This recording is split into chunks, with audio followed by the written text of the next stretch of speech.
Yo, j'ai envie de vous partager une de mes passions. C'est un truc que j'ai découvert sur YouTube aussi. C'était fait par une chaîne américaine. Et le mec, il expliquait comment créer un terrarium éternel. Alors, petite définition.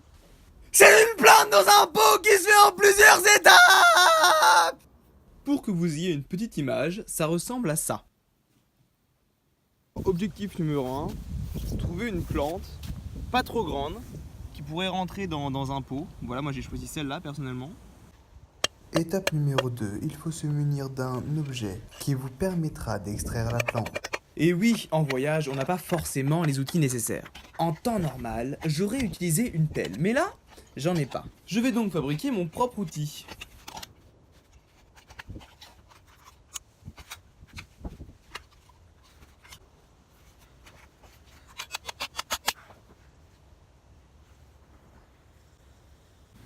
Étape numéro 3, il faut extraire la plante. Faites attention à ne pas abîmer les racines. Généralement, elles prennent la même taille sous la terre que la plante prend de l'espace en surface. La plante va se retrouver dans un milieu humide et fermé. Il y a des risques pour qu'elle pourrisse. Donc le mieux, c'est de choisir une plante qui a déjà évolué dans ce type de milieu. Si la plante a grandi dans un marécage ou dans une forêt, elle n'aura aucun problème avec l'humidité. Vous pouvez également choisir une plante grasse, ces dernières absorbent l'excédent d'eau dans le bocal. Ainsi elles grossissent au fur et à mesure que leur milieu perd en humidité. Étape numéro 4, mettre la plante dans un contenant hermétique qui vous permettra de la ramener en France. Mais attention, les plantes ont besoin de soleil. Ne choisissez pas un contenant qui ne laisse pas passer la lumière. Mais ne faites pas l'extrême opposé. Si vous laissez votre plante toute la journée en plein soleil, le contenant risque d'agir comme une serre et la plante mourra desséchée. Je vais pas vous mentir, hein, il fait plus si chaud que ça. Là, il fait 13 degrés. Cette nuit, je vais descendre à 9.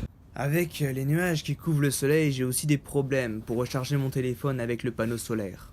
En plus, Léa me manque. Je décide de rentrer. Étape numéro 5, rentrez chez vous. Rangez vos affaires, quittez votre spot et prenez le bus. Faites une petite pause à Torino.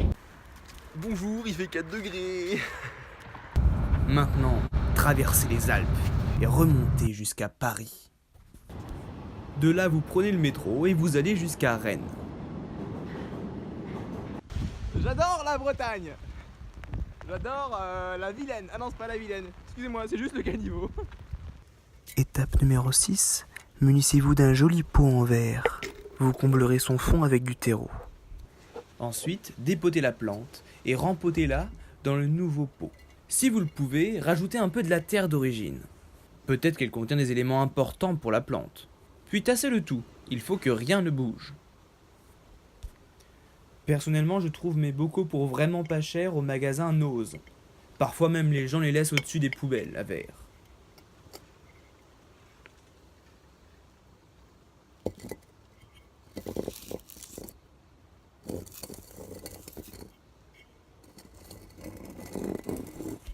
Quand on voit le prix des terrariums éternels dans le commerce, on préfère rapidement les faire soi-même. Après quelques années de pratique, voilà ce que ça donne.